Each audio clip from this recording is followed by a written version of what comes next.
নীলা, দাঁড়াও। তুমি এখানে? কোথায় যাচ্ছ? আমরা বিয়ে করতে যাচ্ছি। আমি থাকা অবস্থায় তুমি অন্য একজনকে কিভাবে বিয়ে করবে? আমি ওকেই ভালোবাসি, আর আমি ওকেই বিয়ে করব। তুমি তো আগের মতো আমাকে আর ভালোবাসো না, আগের মতো কেয়ারও করো না। যেদিন তোমাকে বিয়ে করেছি সেদিন থেকে নিজেকে ভালোবাসতে ভুলে গেছি, শুধু তোমাকে সুখে রাখবো বলে।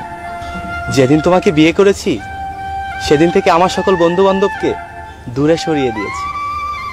আমি অবিরাম টাকার পিছনে ছুটেছি শুধু তোমার আবদারগুলো পূরণ করার জন্য, তাই তোমাকে সময় দিতে পারিনি। আর এখন তুমি ওর সাথে যাবে? যাও, আমি বাধা দিব না।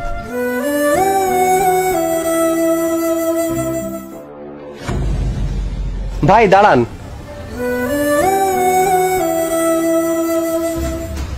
কাকে ধোকা দিচ্ছ তুমি? যে তোমার জন্য সব সুখ এক কথায় বিসর্জন দিতে রাজি, তাকে?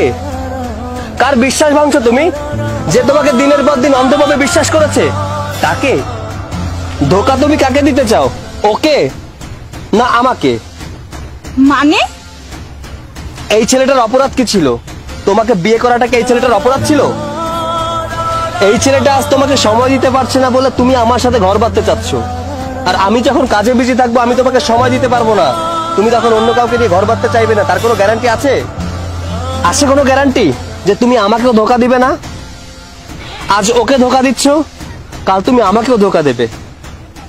আমার মন নিয়ে খেলা করেছো, তাতে আমার কোনো দুঃখ নেই, কিন্তু এই ছেলেটাকে ধোকা দিও না, কারণ এই ছেলেটা তোমাকে বড্ড ভালোবাসে। নীলা, অতিথি পাখি হয়ে কারো জীবনে যেও না। হয়তো তুমি তাকে কিছুদিন হাসাবে, কিন্তু তুমি যখন চলে যাবে আপন ঠিকানায়, সে সারা জীবন কাঁদবে শুধু তোমার বেদনায়। যে ধোকা দেয় সে চালাক হতে পারে, কিন্তু যে ধোকা খায় সে বোকা নয়, কারণ সে বিশ্বাসী। সে তোমায় বিশ্বাস করেছিল।